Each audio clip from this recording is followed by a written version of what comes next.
Yan, alright, good day mga bossing. Ayan, meron tayong Lancer itlog na GLI mga bossing, 4G15 engine.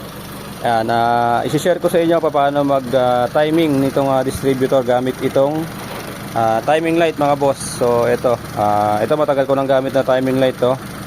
Sa mga gustong umorder nito, ilalagay ko yung link sa comment section mga boss. So ito na mga boss, tuturo ko sa inyo paano mag-connect. Ito meron makikita nyo pagka bumili ka ng timing light. Meron siyang dalawang connector, isang negative at isang positive. Tapos ito mga bossing, yung kulay red, ilalagay nyo to sa high tension wire number 1. So ito yung number 1, ayan. Laging number 1 yung katabi ng timing belt mga boss. So ito yon. Ngayon mga bossing, para malaman nyo kung naka-timing na yung sa pulley, ito pa isa.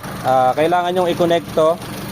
Ayan, so ito yung connector to mga bossing para sa computer box. So i-ground natin yung computer box para makita natin yung timing doon sa pulley. So ilagay nyo to. Ayan, ang connection niya mga bossing, ito napunta sa negative. So itinap natin sa negative. Tapos makikita nyo sa dashboard. Huwag kayong matatakot mga boss kasi mag-check engine yan sa loob. So yan, naka-check engine yan mga bossing. So ngayon, ito na yung time para i-timing natin yung distributor gamit yung timing light mga boss.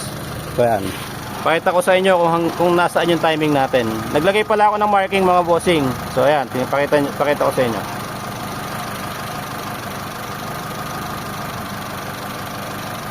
Yan mga boss, kung nakikita nyo yung inilagay nating timing mark is nasa sobra dun sa may 10 degree. So ngayon mga bossing, i-adjust natin yan. Yan, i-adjust natin itong distributor para makuha natin yung tamang timing mga bossing. So ito i-adjust ko mga bossing. Makikita nyo yung timing natin dyan, yung marking.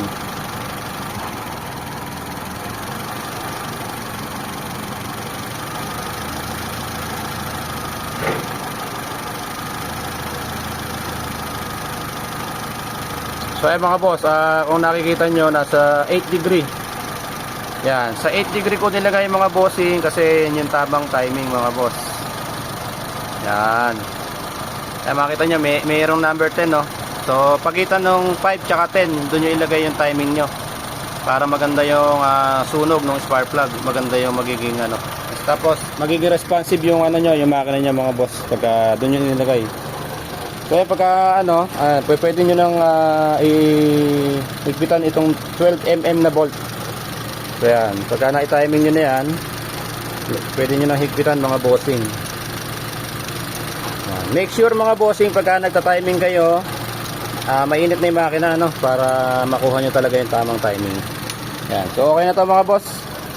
Yan, na-timing na natin siya ng 8 degree before top dead center mga bossing. Yan So kitang kita mga boss. So ayun lang mga bossing, kung nagustuhan mo yung video na to, i-share mo para malaman din ng iba mga boss. So yun, right. Ayos na tayo sa Ambu Works, problema'y mawawala na.